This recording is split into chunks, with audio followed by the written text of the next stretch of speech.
Entonces, para encontrar el rango, recuerden, tenemos desde ya una condición que me la está diciendo. Esta es nada más la parte positiva de esta raíz. Ya tenemos una restricción. Ya arrancamos con esa restricción. Entonces, para uno no llegar a olvidarnos de eso, para el rango, en este caso ya establecimos de que y tiene que ser mayor o igual a 0. Como en el caso anterior, ¿qué era lo que teníamos que hacer para encontrar el rango? Lo que teníamos que hacer era despejar la variable x. Tenemos que hacer nuevamente en este ejercicio despejar la variable x. Si yo tengo que y es igual a la raíz cuadrada de 2x menos 6 sobre x menos 5, tengo que despejar la variable x. Todos estos elementos de la variable x están dentro de la raíz. ¿Qué es lo que hicimos anteriormente? Elevamos todo al cuadrado, se eliminaba la raíz y me quedaba que y cuadrado es igual a 2x menos 6 sobre x menos 5. Bueno, aquí tenemos un denominador y es una función que tiene la variable x. Esta pasaría a multiplicar en el otro miembro de la igualdad y me quedaría que y cuadrado por x menos 5 es igual a 2x menos 6. Este término va a multiplicar por ambos términos dentro de este factor.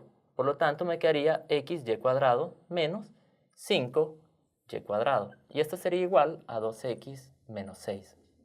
Tenemos que tener todos aquellos términos que tengan la variable x a un solo miembro de la igualdad. No importa que sea este miembro de la igualdad, no importa que sea este miembro de la igualdad, pero uno comúnmente siempre lo pone al lado izquierdo. Por lo tanto, lo que vamos a hacer es trasladar todos estos elementos a este miembro de la igualdad. Entonces me quedaría xy cuadrado, aquel que no tiene x, al otro lado. 2x está positivo, aquí me quedaría negativo. Y me quedaría que 5y cuadrado estaba negativo, en el otro miembro pasaría positivo, menos 6. Si estos términos están en ese miembro de la igualdad es porque tienen algo en común. Lo que tienen en común es x. Sacan factor común y les quedaría que x y cuadrado menos 2 es igual a 5y cuadrado menos 6. Y me quedaría que x va a ser igual a 5y cuadrado menos 6 sobre y cuadrado menos 2.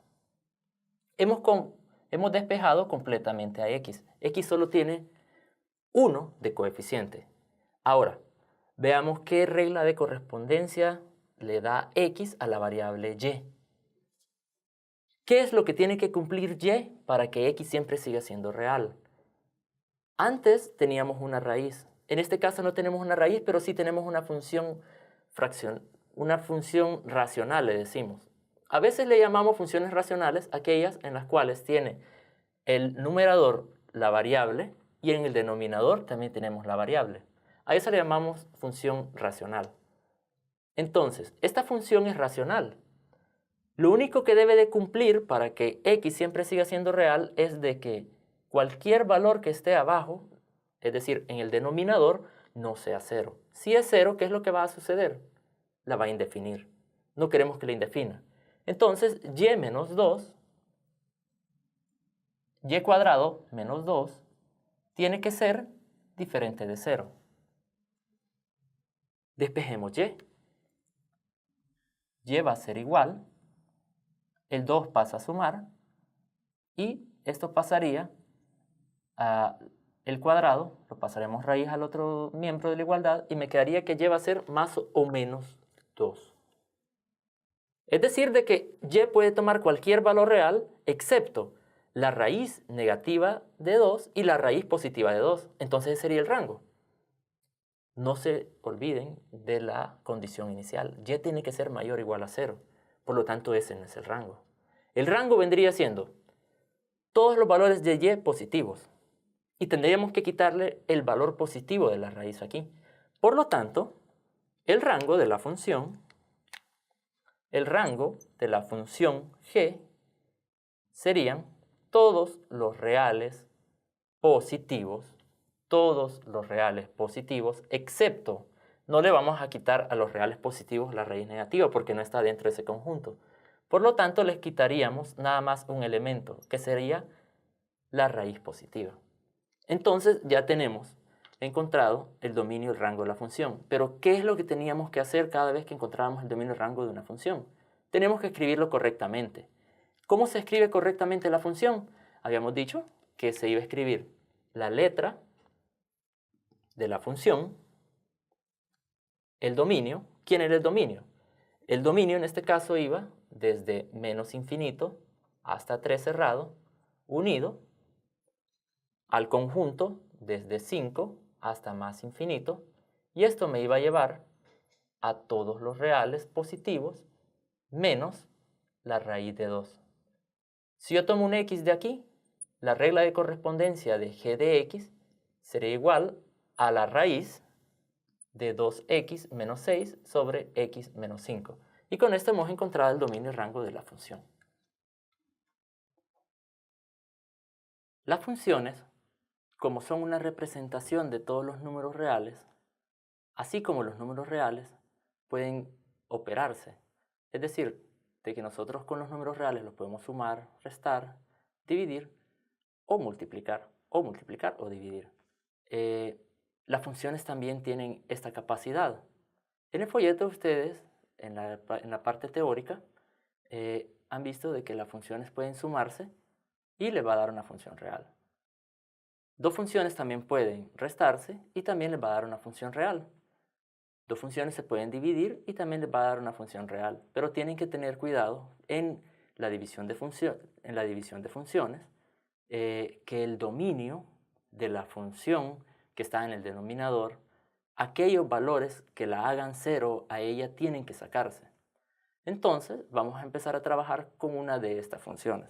Vamos a empezar con esta álgebra de funciones. Tenemos la primera función. Tenemos que f de x es una función lineal que sería 2x más 6.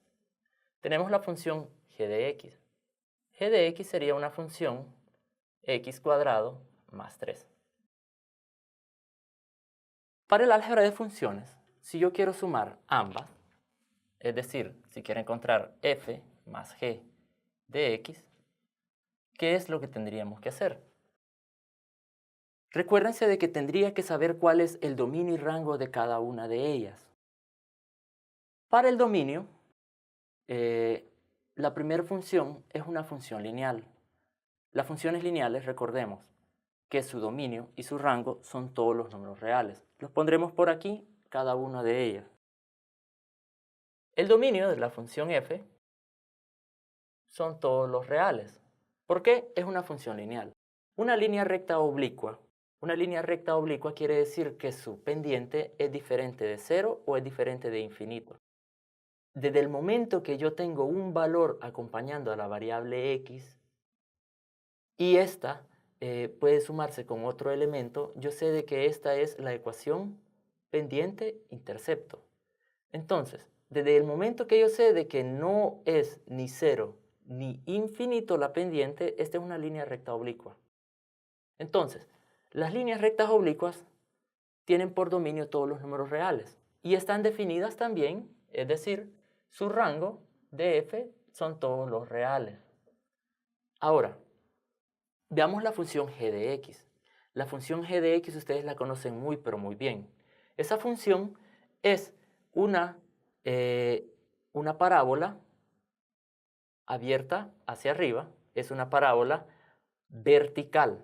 ¿Cómo es que bueno, si no se recuerdan, podríamos volver a establecerlo de que y es igual a x cuadrado más 3. Lleguen a la ecuación canónica. ¿Cuál es la ecuación canónica? Despejan.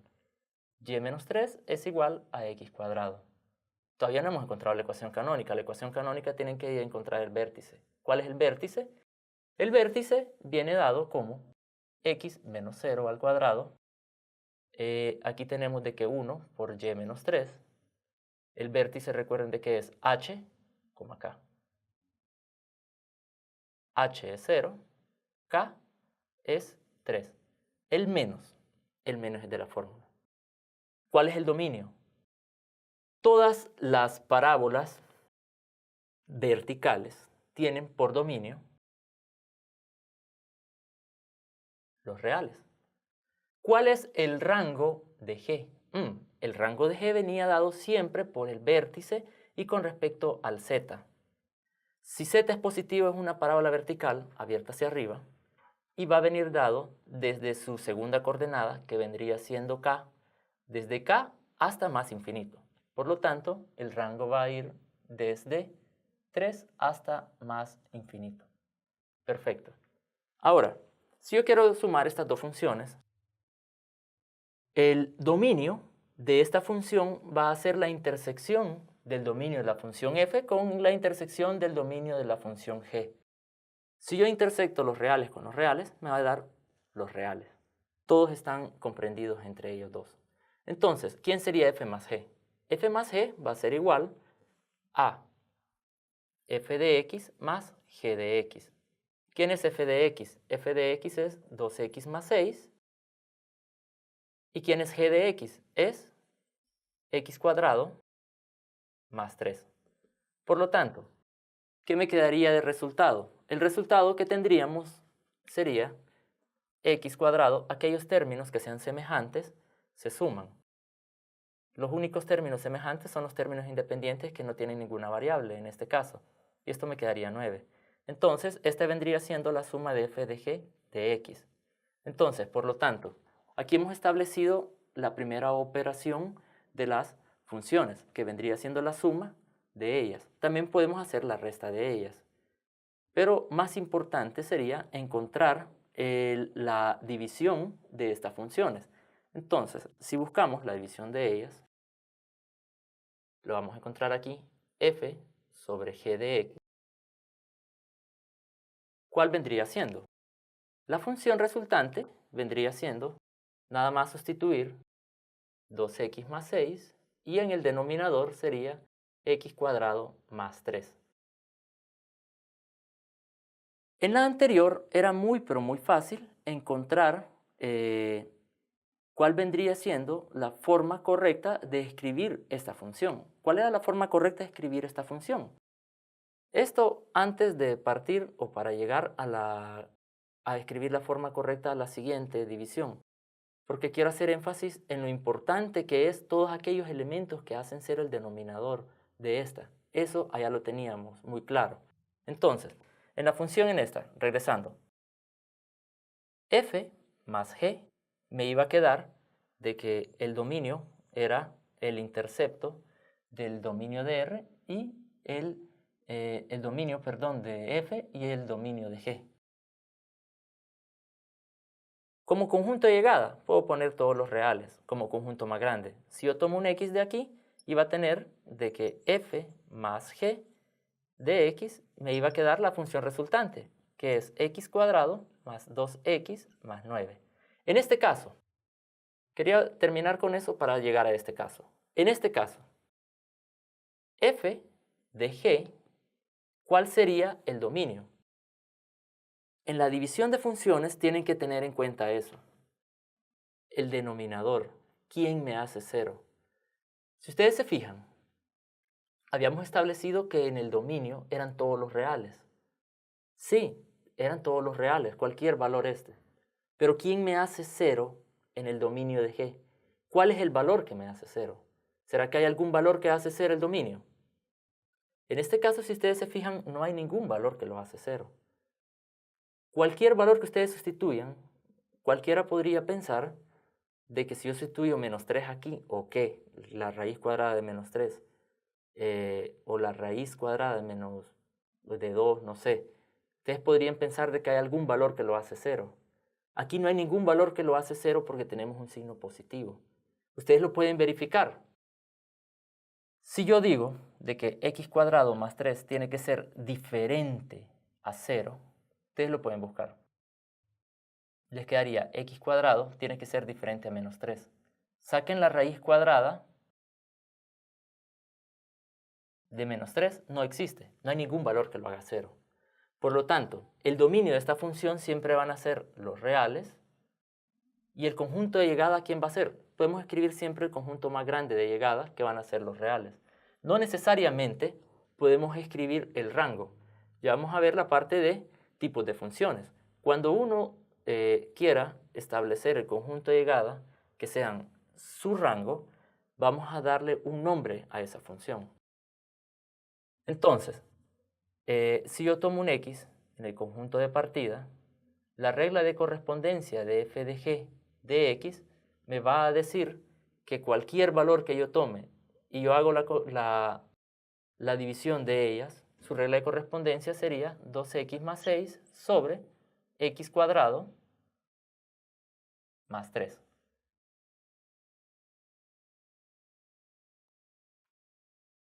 Bueno, siguiendo con las funciones, ya establecimos de que las funciones, así como los números reales, se pueden sumar, restar, multiplicar y dividir. Y esto me da nuevas funciones. Es decir, de que a partir de funciones reales, llego a otras funciones reales. Pero ahora vamos a ver tipos de funciones. Es decir, de que las funciones las vamos a definir con respecto a su dominio y a su rango. En este caso, la primera función que vamos a ver es la función inyectiva. La función inyectiva se le llama función 1 a 1. Quiere decir que cada uno de los elementos del conjunto de partida están asociados solo con un elemento al conjunto de llegada. En este caso tenemos la función f, de que establecemos de que en el conjunto de partida tenemos 4 elementos y cada uno de estos elementos está asociado nada más con un elemento al conjunto de llegada, o sea, a su rango.